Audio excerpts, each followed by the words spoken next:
Alors, bonjour à tous. Merci, Denis, pour ces chants qui nous rappellent que notre Dieu, il n'y a personne comme lui, hein? Nul n'est comme lui, et puis qui est digne d'adoration, digne de louange.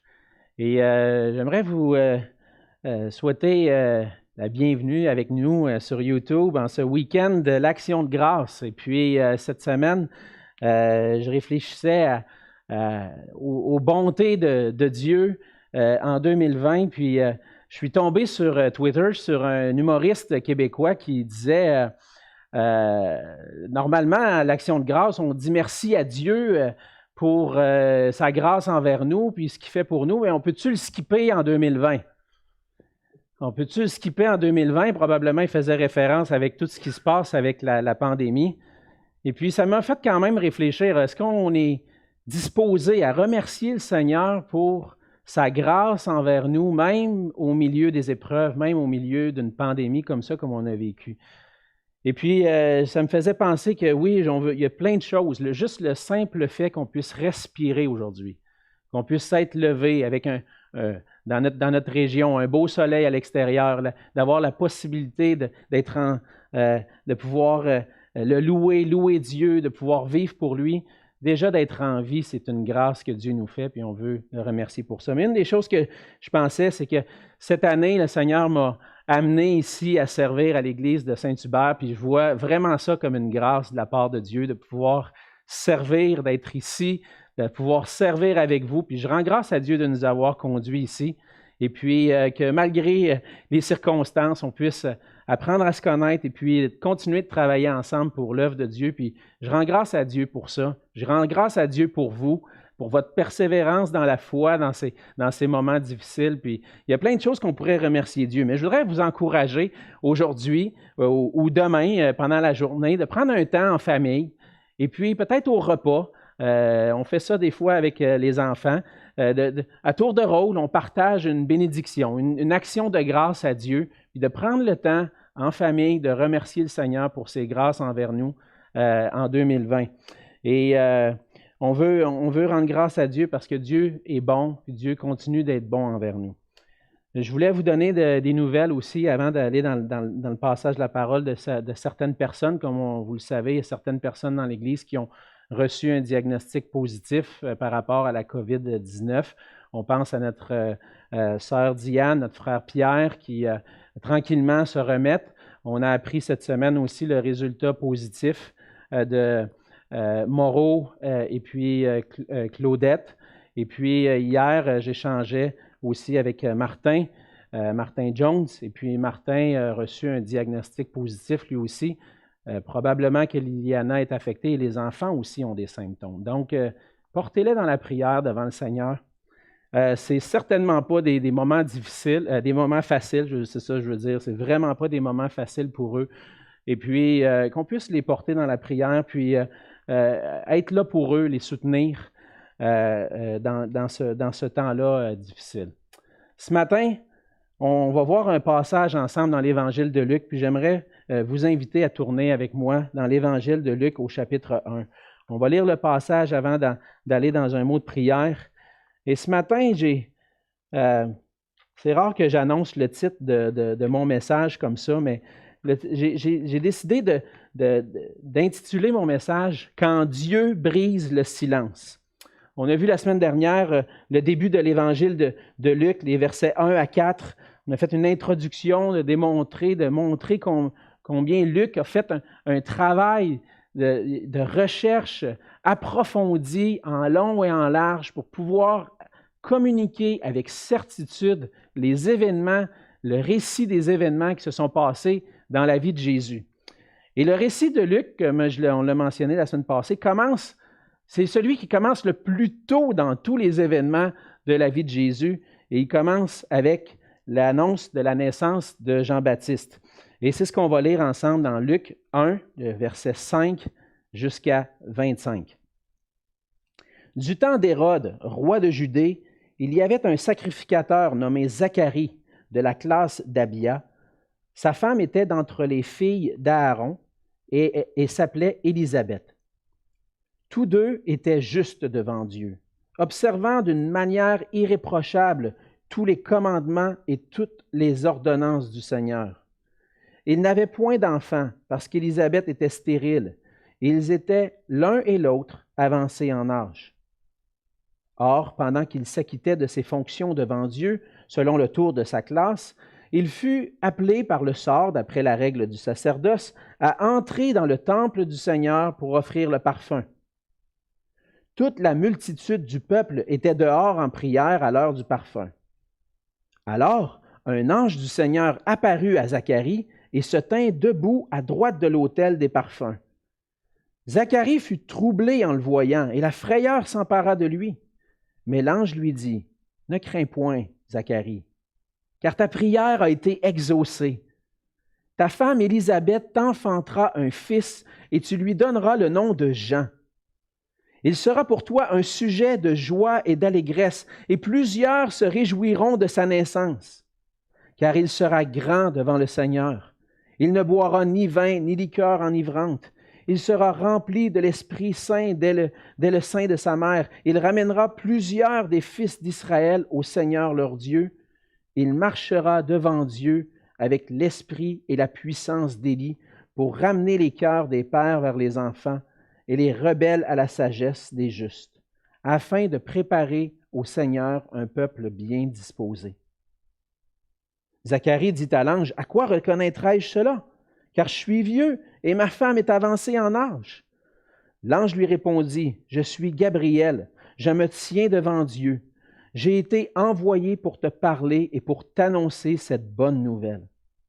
Et voici, tu seras muet et tu ne pourras parler jusqu'au jour où ces choses arriveront, parce que tu n'as pas cru à mes paroles qui s'accompliront en leur temps. » Cependant, le peuple attendait Zacharie, s'étonnant de ce qu'il restait si longtemps dans le temple.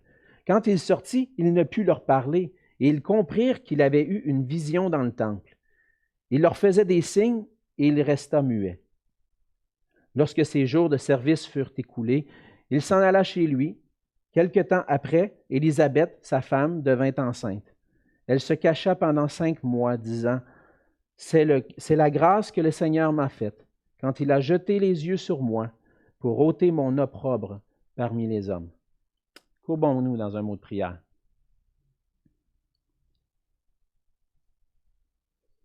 Oui, Seigneur notre Dieu, on veut se présenter devant toi ce matin.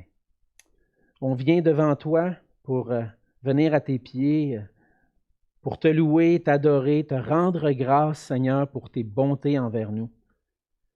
Et on veut te remercier, Seigneur, de cette grâce que tu nous fais, de pouvoir être en vie encore aujourd'hui, de pouvoir être disponible pour toi, pour te servir, d'avoir la joie, Seigneur, d'être à ton service. La joie de te glorifier par nos chants, la joie de pouvoir avoir un accès auprès de toi et de pouvoir venir auprès de toi dans la prière. Et tout ça, Seigneur, c'est par grâce. Cette relation privilégiée qu'on a avec toi, Seigneur, c'est une grâce que toi, tu nous as fait. C'est un cadeau que tu nous as fait. Et Seigneur, tu nous appelles à nous approcher de toi, à venir à toi lorsqu'on est en besoin, pour être secouru dans nos besoins. Et c'est ce qu'on veut faire ce matin, Seigneur, en te priant pour nos frères, nos sœurs qui sont touchés par la maladie, en particulier pour ceux qui ont ce virus de la COVID-19, Seigneur, qui sont en train de combattre et qui, Seigneur, sont affectés. Seigneur, on veut te prier que tu puisses mettre ta main bénissante, ta main guérissante sur eux, Seigneur, que tu puisses les relever dans ta grâce, que tu puisses leur accorder une pleine santé. Sois avec tous ceux qui sont malades aussi, Seigneur, qui sont affectés par diverses maladies, qui trouvent difficile parfois de supporter ces souffrances-là. Viens parler à leur cœur ce matin, à travers ta parole. Sois avec nous, Seigneur, aussi. Sois avec nos cœurs. Tu sais ce qu'on peut vivre. Toi seul nous connais. Viens parler à nos cœurs par ta parole ce matin. C'est juste toi qui peux réellement nous consoler. Aide-nous, Seigneur, à avoir un cœur ouvert à ta parole ce matin. On veut t'entendre nous parler parce qu'un jour, tu as brisé le silence. Tu es venu pour accomplir tes promesses. Et Seigneur, on a la foi en toi. On a la foi que tu es un Dieu qui accomplit ses promesses et qui nous console par ta parole. Viens nous édifier, nous transformer, nous consoler par ta parole ce matin. Et c'est en Jésus que je te prie. Amen. Amen. Plus je vieillis, plus je réalise que c'est difficile de faire confiance aux gens autour de nous. On peut donner plein d'exemples de situations où on a fait confiance à quelqu'un et puis cette personne-là a en quelque sorte trahi notre confiance. On peut donner l'exemple dans l'affaire. Hein? Des fois, on fait affaire avec quelqu'un, la personne nous promet des choses, on signe un contrat, il y a un contrat qui est signé, il y a des choses qui doivent être respectées, puis finalement, la personne ou l'entreprise avec laquelle on a fait affaire ne respecte pas ses engagements. Je vous avoue, avec le temps, je deviens nerveux de plus en plus. Est-ce qu'on peut vraiment faire confiance aux gens autour de nous? Puis même des fois, ça peut arriver qu'on a fait confiance à des amis, des gens qui étaient chers à nos cœurs, des gens à qui on avait confié des choses, on leur avait fait confiance, puis tout d'un coup, à un moment donné, ça se revire contre nous autres, la personne nous trahit notre confiance, et puis ça fait en sorte qu'à la place d'avoir confiance, on vient plutôt qu'avoir une méfiance envers les gens. On le sait comme chrétien que la seule personne en réalité à qui on peut vraiment faire confiance, c'est le Seigneur. Le Seigneur, c'est le seul qui jamais va trahir notre confiance. C'est lui, c'est le seul qui est fidèle, qui peut vraiment, en réalité, venir prendre soin de nous, de nos cœurs. Puis on sait ces choses-là parce que notre Dieu est grand, notre Dieu, il a une grandeur, c'est un Dieu qui est parfait, il a une grandeur qui est insondable, il est tout-puissant, il est au contrôle de toutes choses. On sait qu'on peut y faire confiance parce qu'il a le tout pouvoir. Mais on peut faire confiance, on sait qu'on peut y faire confiance aussi parce que c'est un Dieu qui est bon, un Dieu qui est miséricordieux, qui nous fait part de sa grâce, qui a un amour qui est si grand envers nous. Et puis lorsqu'on chante les chants, qu'on chante à l'Église, on lit la parole, on a tout ça dans notre pensée, mais ça ne nous évite pas parfois de peut-être nous demander si Dieu veut vraiment notre bien, si Dieu est vraiment digne de confiance. On peut prier pendant des années pour des choses. On peut prier pendant des années pour que le Seigneur vienne sauver quelqu'un dans notre famille. On peut prier pendant des années pour être relevé d'une maladie, d'une souffrance qu'on a. Puis, ça va nous arriver des fois qu'on n'a pas de réponse. On a l'impression que Dieu est comme absent. Est-ce que Dieu est vraiment digne de confiance? Le Seigneur met à l'épreuve notre foi des fois, puis on peut se poser des questions. On peut avoir l'impression que Dieu ne veut pas répondre à nos prières. Puis malheureusement, ça peut nous amener à un manque de foi, qui peut nous amener à un découragement, puis dire à quoi ça sert finalement de prier si Dieu ne répond pas. Dans ce passage de ce matin, je me réjouis parce que Dieu a des réponses pour nous, pour ces moments-là qu'on peut vivre. Ces moments-là où on peut être découragé puis dire, coudonc, est-ce que le Seigneur est vraiment là? Est-ce que ça donne quelque chose de prier Dieu? Parce que dans l'histoire de ce matin, dans le passage de ce matin, ce qu'on voit, c'est un homme et une femme qui ont prié pendant des années. Qui ont prié pendant des années pour avoir un enfant. Et puis finalement, le Seigneur intervient à un moment inattendu pour répondre à leurs prières. Le passage de ce matin nous parle du premier moment, du premier événement qui marque le début de l'accomplissement du plan du salut de Dieu.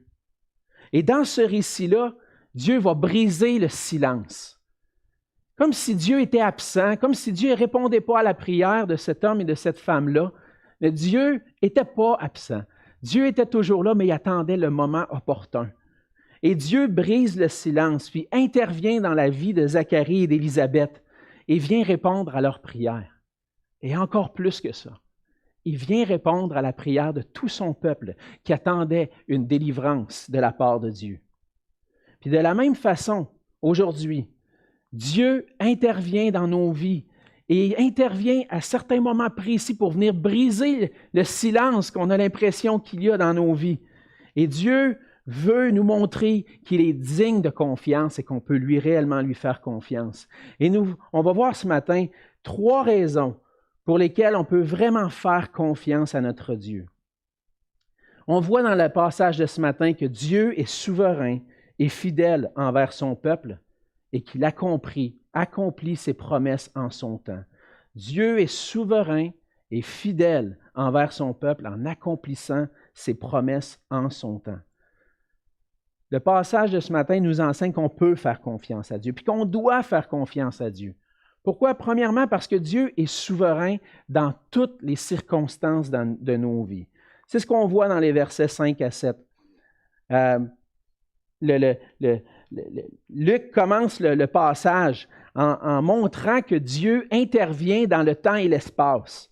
Dieu n'est pas un Dieu distant. Dieu n'est pas... il n'a pas créé l'univers, puis il a laissé ça aller, puis il n'intervient pas dans les choses de l'histoire. Non, Dieu intervient. Dieu brise le silence.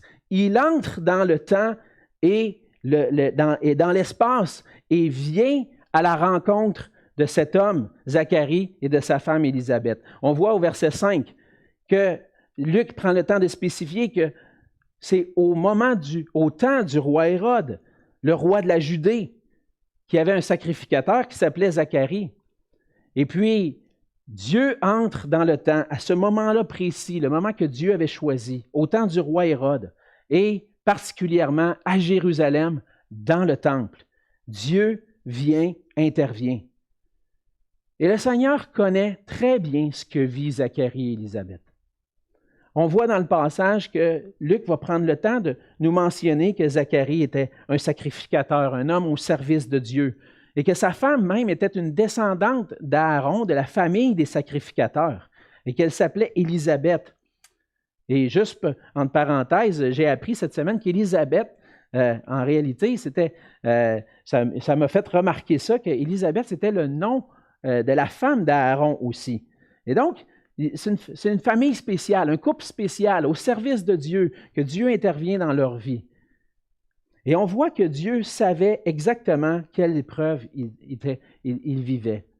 Le verset 7 nous rappelle qu'Élisabeth était stérile. Et Dieu savait combien c'était difficile pour une femme d'être stérile et pour un couple à cette époque-là d'être sans enfant.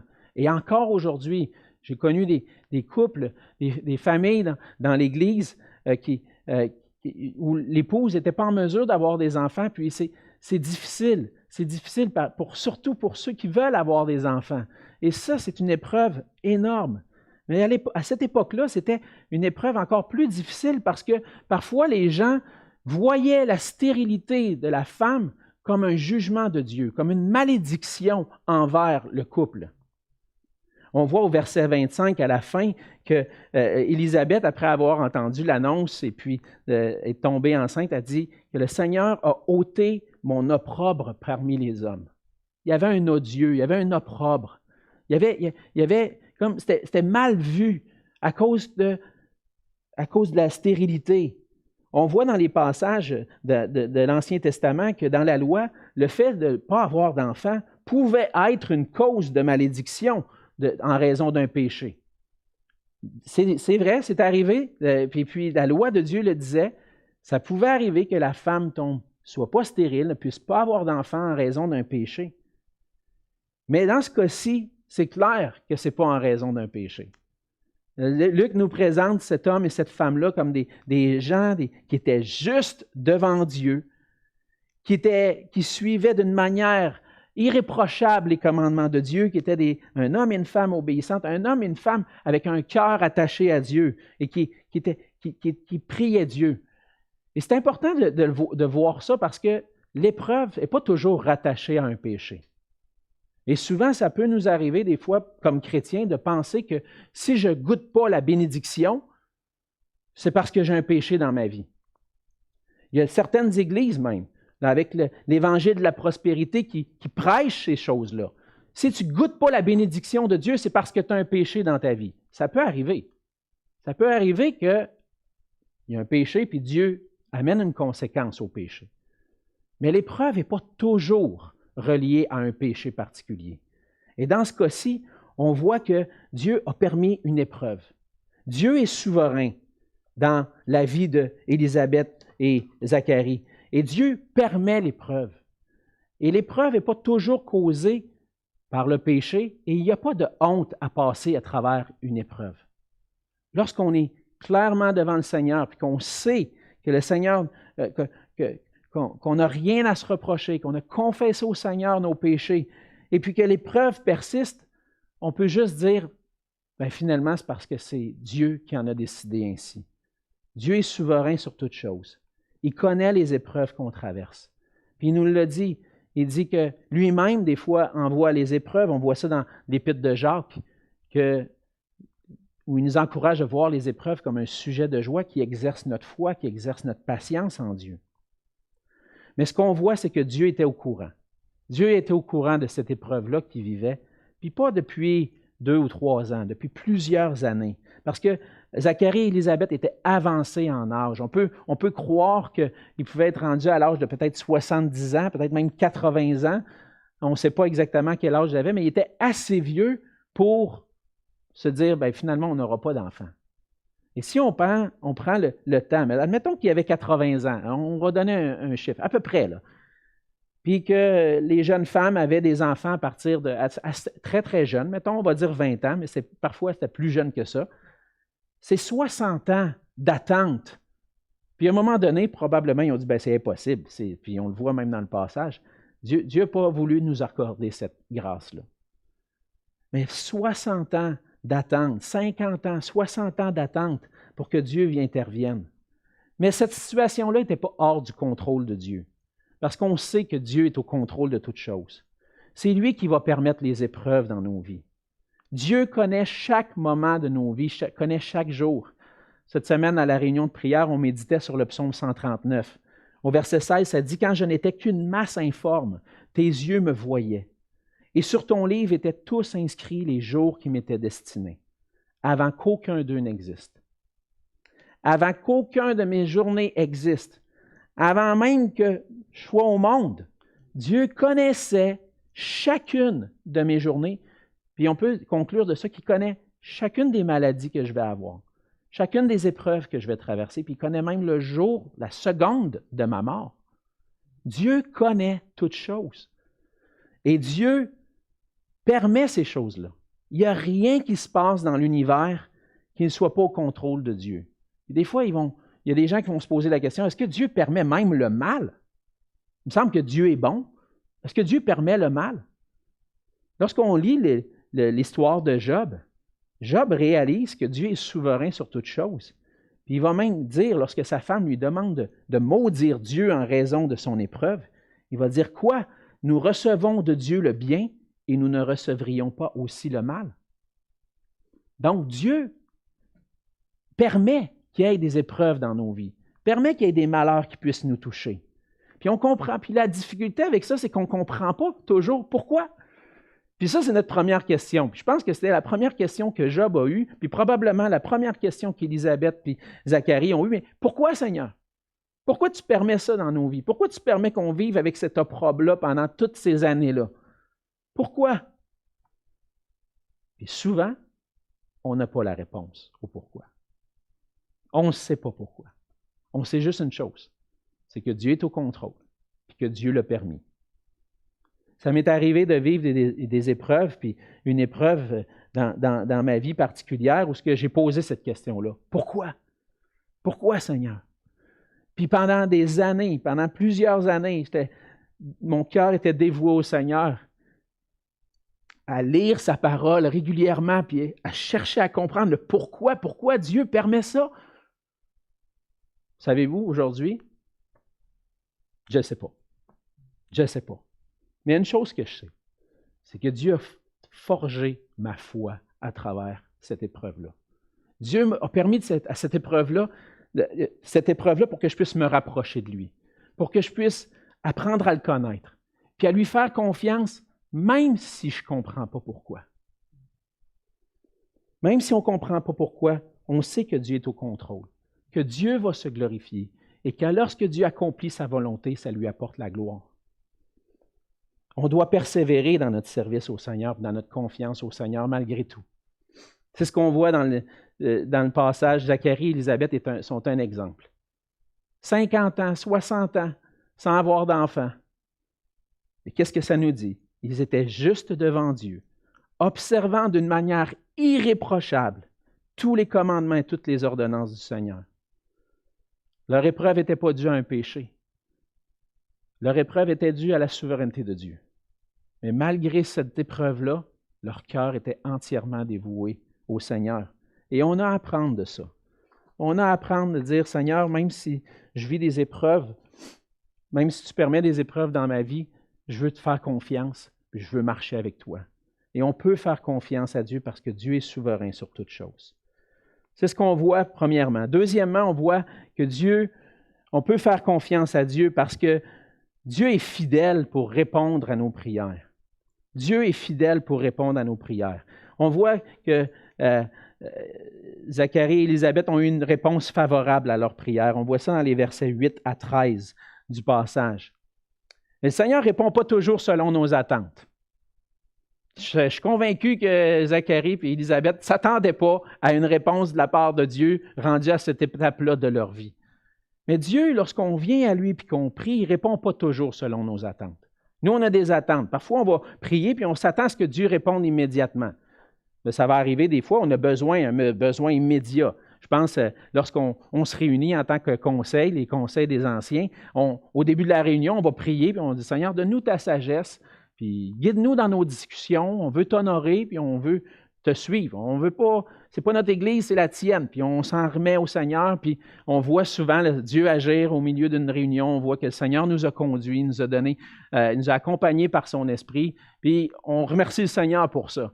Et puis, il y a une réponse immédiate, ou des fois, ça peut être des besoins dans nos vies. On a besoin de quelque chose en particulier, peut-être un emploi. Et puis, on prie, puis Dieu répond. Je connais un ami, justement, récemment, qui a perdu son emploi. Puis, rapidement, contre toute attente, il s'attendait à ce que ça y prenne plus que 6 mois de se trouver un autre emploi. En dedans de quelques semaines, le Seigneur a répondu. Bien, gloire à Dieu. Ça va arriver des fois comme ça, que le Seigneur vient répondre immédiatement à nos prières. D'autres fois, le Seigneur va répondre favorablement à notre requête, mais en son temps. Ça va prendre le temps que lui a décidé que ça prendrait. Et dans le cas de Zacharie et Élisabeth, c'est 50, 60 ans peut-être d'attente pour avoir cet enfant-là. Mais parfois, le Seigneur ne nous accorde pas ce qu'on demande. Il ne répond pas de la manière qu'on s'était attendu. Parce qu'il y a quelque chose de meilleur en réserve pour nous.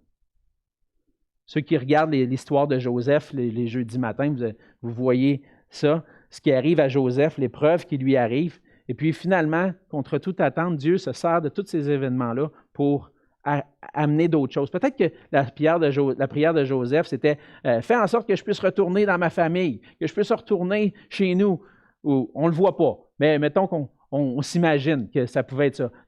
Fais-moi sortir de prison ou des situations comme ça qu'il a pu vivre. Mais à la fin, Dieu s'est servi de tout ce qui est arrivé à Joseph pour venir répondre d'une manière inattendue. Et le Seigneur ne répond pas toujours selon nos attentes parce qu'il y a quelque chose en réserve, de meilleur en réserve pour nous. Et on peut être certain que Dieu va répondre. Peut-être pas comme on veut, mais selon sa volonté. Dieu répond à nos prières. Et le Seigneur se plaît de répondre à nos prières, mais de répondre selon sa volonté, selon son plan parfait. Le plan de Dieu, c'était de bénir Zacharie et Élisabeth. Pas de la façon dont eux s'attendaient, mais selon son plan à lui. Et le plan de Dieu, c'était de se glorifier à travers l'enfant qui allait naître. Au cœur de toute cette histoire-là, il y a quelque chose de central, d'important. On le voit dans les versets 14 à 17, c'est dans les paroles que l'ange annonce à Zacharie. On voit que Dieu vient répondre à la prière de Zacharie et Élisabeth, mais non seulement cela, il vient répondre à la prière de son peuple. Le peuple, ça fait 400 ans qu'il n'y a pas eu de prophète.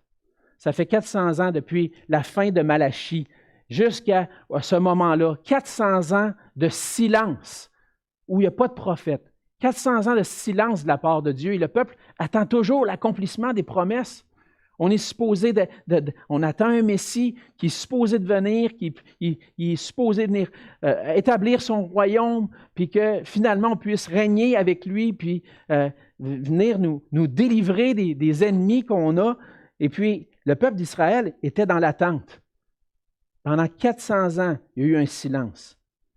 Mais Dieu intervient dans la vie de Zacharie et Élisabeth d'une manière extraordinaire parce que non seulement eux vont avoir de la joie pour ça, à la réponse à la prière, on voit ça au verset 13, au verset 14, « Il sera pour toi un sujet de joie et d'allégresse, non seulement pour eux, mais pour plusieurs aussi. » Pour plusieurs. Pourquoi? Parce qu'à travers cette naissance-là, Dieu accomplit son plan. Son plan, c'est de prendre cet enfant-là qui va être consacré au service du Seigneur pour annoncer la bonne nouvelle qu'un jour, que Dieu vient visiter son peuple. Donc, Dieu a un plan parfait pour nous.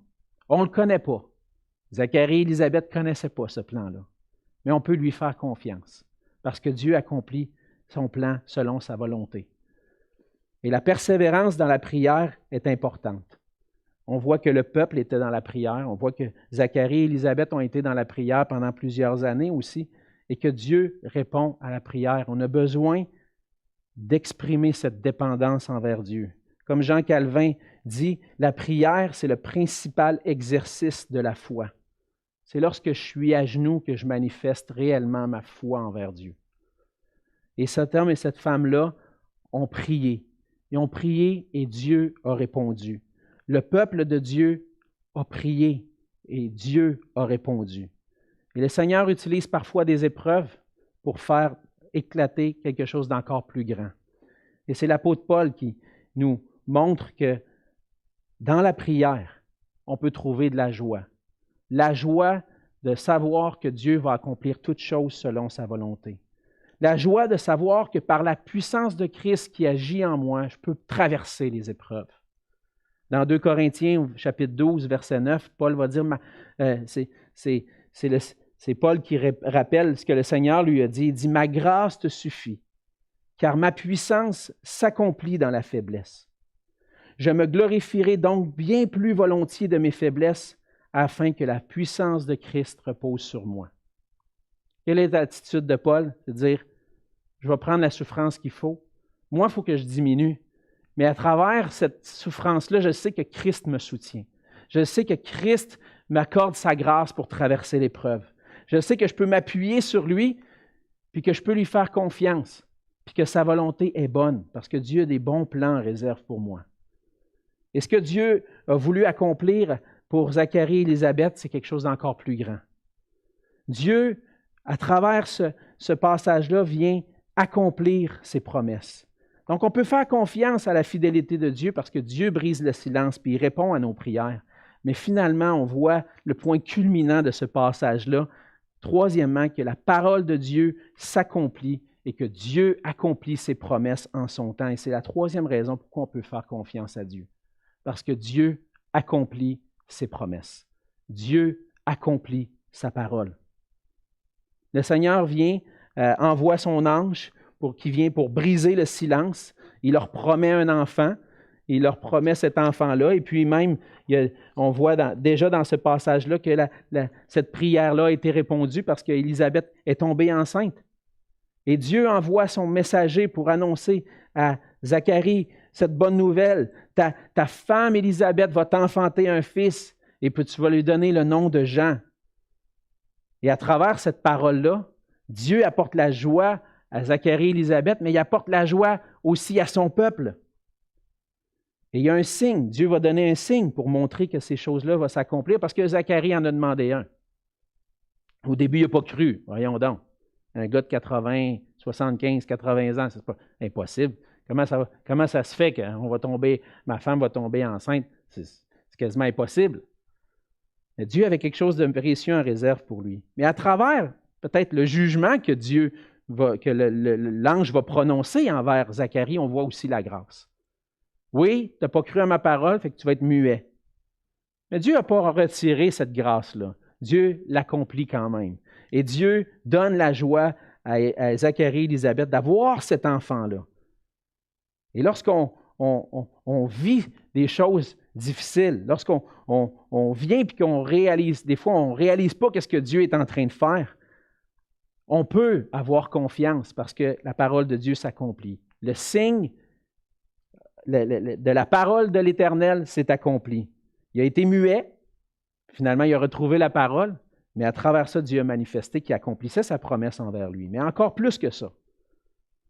On voit au verset 15 à 17, vraiment, quel va être le ministère de Jean. Dans le verset 15, il dit « Car il sera grand devant le Seigneur, il ne boira ni vin, ni liqueur enivrante.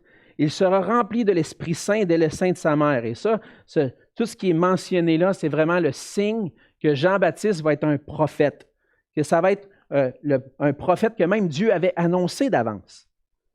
Il va avoir le ministère d'un prophète, elle dit au verset 16, qui va ramener plusieurs des fils d'Israël au Seigneur leur Dieu. C'était ça le but du prophète, c'était de ramener le cœur du peuple vers Dieu. Quand le peuple s'était détourné de Dieu, Dieu envoyait un prophète qui annonçait ce qui allait arriver, qui rappelait au peuple « Revenez à moi ». Et puis, le prophète avait pour but de ramener le cœur du peuple vers Dieu. Et c'est ce que Jean va faire, verset 17. « Il marchera devant Dieu avec l'esprit et la puissance d'Élie pour ramener les cœurs des pères vers les enfants et les rebelles à la sagesse des justes, afin de préparer au Seigneur un peuple bien disposé. » Dieu brise le silence. 400 ans de silence. Dieu envoie son prophète. Et on voit que ce qui est intéressant de remarquer, c'est que les dernières paroles de l'Ancien Testament, dans le livre de Malachie, c'est celles qui sont les premières à être accomplies dans les événements de la venue de Jésus. On voit dans Malachie 4, versets 5 et 6, ça dit « Voici, je vous enverrai Élie le prophète. » C'est Dieu qui prédit ça. Hein? C'est Malachie qui annonce ça. 400 ans d'avance. « Voici, je vous enverrai Élie le prophète, avant que le jour de l'Éternel arrive, ce jour grand et redoutable. Il ramènera le cœur des pères à leurs enfants et le cœur des enfants à leurs pères, de peur que je ne vienne les frapper, que je ne vienne frapper le pays d'interdit. » Et quel va être le ministère de Jean-Baptiste? De ramener le cœur des pères vers les enfants, les rebelles à la sagesse des justes. Ce que Jean va venir accomplir, c'est les dernières paroles de Malachie. Dieu brise son silence de 400 ans. Et on voit dans Matthieu, Matthieu chapitre 11 et versets 13 à 14, que Jésus va dire que Jean-Baptiste, c'est l'Élie qui devait venir. Donc, cette parole-là de Malachie est en train de s'accomplir. Dieu accomplit sa promesse envers son peuple et il envoie Élie. Ça va être un prophète qui va annoncer la repentance au peuple de Dieu. Il va être grand devant le Seigneur. Il va être consacré au Seigneur. Puis, il va venir pour ramener le cœur du peuple à Dieu. Et tout ça dans un but. Afin de préparer au Seigneur un peuple bien disposé. À travers cette annonce-là, ce n'est pas juste l'annonce d'un fils à Zacharie et Élisabeth. Ce n'est pas juste l'annonce d'un prophète à Israël. C'est l'annonce de l'accomplissement du plan parfait de Dieu, le point ultime de toute l'histoire de l'humanité. C'est la venue de Dieu lui-même dans le monde pour venir sauver son peuple de ses péchés. Jean va avoir un ministère de préparer le cœur d'Israël à recevoir son Sauveur, à recevoir son Seigneur, qui va venir accomplir le plan parfait de Dieu, de nous réconcilier avec lui, de venir pardonner nos péchés par sa mort à la croix, par sa résurrection, pour qu'on puisse être réconcilié avec Dieu, puis avoir l'assurance qu'on va être avec Dieu pour l'éternité. Ce que Dieu est en train d'accomplir là, ça a l'air de rien peut-être au début aux yeux du peuple, mais c'est le moment le plus marquant de l'histoire de l'humanité parce que ça annonce que le Seigneur lui-même, dans la personne de Jésus-Christ, va venir pour sauver son peuple. Dieu fait grâce. Dieu nous fait grâce dans nos épreuves. Mais Dieu nous a fait grâce et c'est pour ça qu'on peut faire confiance à Dieu parce que Dieu nous a fait grâce en envoyant son Sauveur, en venant lui-même pour nous sauver. Ces choses-là se sont accomplies il y a 2000 ans. Le Seigneur Jésus, on le voit dans le reste de l'Évangile de Luc, a marché, il a eu un ministère, il a accompli les Écritures en allant jusqu'à la croix du Calvaire, en prenant nos péchés sur lui pour être puni à notre place, pour qu'on puisse, par la grâce de Dieu, et par la foi en lui, recevoir le cadeau de la vie éternelle. Et aujourd'hui, ce message-là n'est pas juste pour ceux qui étaient là il y a 2000 ans. Aujourd'hui, ce message-là est pour nous. C'est pour nous que le Seigneur Jésus est venu, parce qu'on était pécheurs, par nature, des pécheurs perdus, malheureux dans nos péchés, qui s'en allaient tout droit vers la mort, vers l'enfer pour l'éternité. Mais Dieu avait raison de faire ça. Il avait raison de juger le péché de cette façon-là. Il a raison de le faire, parce que le péché est complètement contraire à la sainteté et la justice de Dieu. Mais Dieu ne nous a pas laissés là. Dieu a posé ses regards de grâce et d'amour envers nous. Il est venu pour nous racheter, pour nous réconcilier avec lui. Il a manifesté son amour envers nous en donnant Jésus-Christ à la croix. As-tu reçu ce cadeau de la part de Dieu? Ce cadeau du pardon de tout le mal que tu peux avoir fait. Ce cadeau qui te réconcilie avec Dieu, qui donne une relation intime avec lui puis avec son Fils Jésus-Christ. Ce cadeau qui donne l'assurance d'avoir la vie éternelle et de vivre éternellement, de ne pas aller en jugement, mais de passer l'éternité dans la gloire auprès du Seigneur Jésus. As-tu saisi ce cadeau-là? Souvent, les gens pensent que « Ah, ben moi, je n'ai pas besoin de m'arranger tout de suite avec le Seigneur. Je vais m'arranger avec lui rendu l'autre bord. » Ce n'est pas connaître Dieu. Ce n'est pas connaître le plan que Dieu a. Parce que c'est maintenant, alors qu'on est sur la terre, alors qu'on entend ce message-là, qu'il est temps de placer notre foi en lui pour avoir la vie éternelle. Attends pas. Va à lui. Reçois ce cadeau du salut qu'il t'offre. Et si tu l'as reçu, mais que tu es découragé dans ta vie parce qu'il y a des souffrances, des épreuves, puis Dieu semble silencieux. Cette histoire-là, l'Évangile, nous parle et nous montre que Dieu n'est pas silencieux. Que Dieu est là, qui est présent, puis qui est avec nous tous les jours jusqu'à la fin du monde. Oui, Dieu est souverain, il est fidèle envers son peuple. Il le démontre en accomplissant ses promesses. On peut avoir confiance parce que c'est un Dieu fidèle. On vit des temps difficiles, mais le Seigneur nous a donné cette relation intime avec lui qui nous permet qu'en gardant les yeux fixés sur lui, on peut, par sa grâce, par sa force qui agit en nous, traverser ces épreuves-là. Jésus a promis qu'il était avec nous et cette promesse-là, elle va s'accomplir. Jésus est avec nous tous les jours.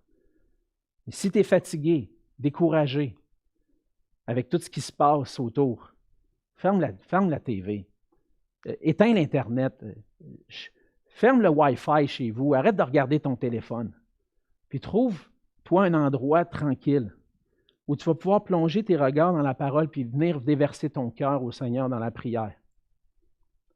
Quand on vit des épreuves difficiles, on a besoin de faire silence des fois puis d'aller vers le Seigneur dans la prière. On a besoin d'ouvrir l'Évangile puis se rappeler de la grâce de Dieu pour nous. Puis que le Seigneur puisse parler à vos cœurs à travers ce texte-là, à travers les passages qui nous rappellent son amour pour nous. On peut faire confiance à Dieu. Il vient à nous. Il faut prendre le temps d'aller à lui. Le Seigneur est souverain et fidèle, puis sa parole va s'accomplir. Trouvons notre refuge en lui. C'est en celui qui brise le silence puis qui intervient dans nos vies. Prions ensemble. Seigneur notre Dieu, on veut te dire merci pour ta parole. Seigneur, ce message est merveilleux. Il n'y a pas de plus beau message qu'on peut entendre. Seigneur, sans toi, on est malheureux. Sans toi, on est pris dans nos désirs, dans nos péchés. On est aveuglé, on cherche le bonheur puis on ne le trouve pas. Mais toi, Seigneur, tu as voulu venir nous apporter cette joie-là. On a été créés pour t'appartenir. On a été créés afin de vivre pour toi puis en relation avec toi. Et Seigneur, tu n'as pas seulement regardé à nos péchés, tu as regardé à nous avec un regard d'amour et de compassion. Et tu es venu jusqu'à nous. Seigneur, tu as brisé le silence. Peut-être qu'il y en a qui, aujourd'hui, ont l'impression que Dieu est silencieux. Mais nous, on sait, Seigneur, par la foi, par ta parole, qu'un jour tu es intervenu dans l'espace et le temps pour venir accomplir ce salut merveilleux pour nous.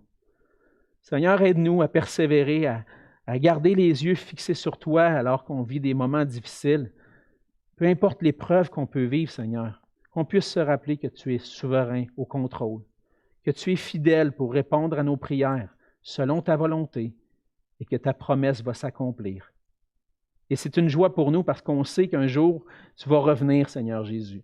Et on a hâte à ce jour-là. On a hâte que tu viennes nous prendre pour qu'on puisse être au ciel avec toi pour l'éternité, dans la joie de ta présence. Mais en attendant, Seigneur, fais qu'on puisse persévérer dans notre foi. Garde-nous fidèles à toi et qu'on puisse se réfugier en toi à tout moment. Et c'est en Jésus que je te prie. Amen.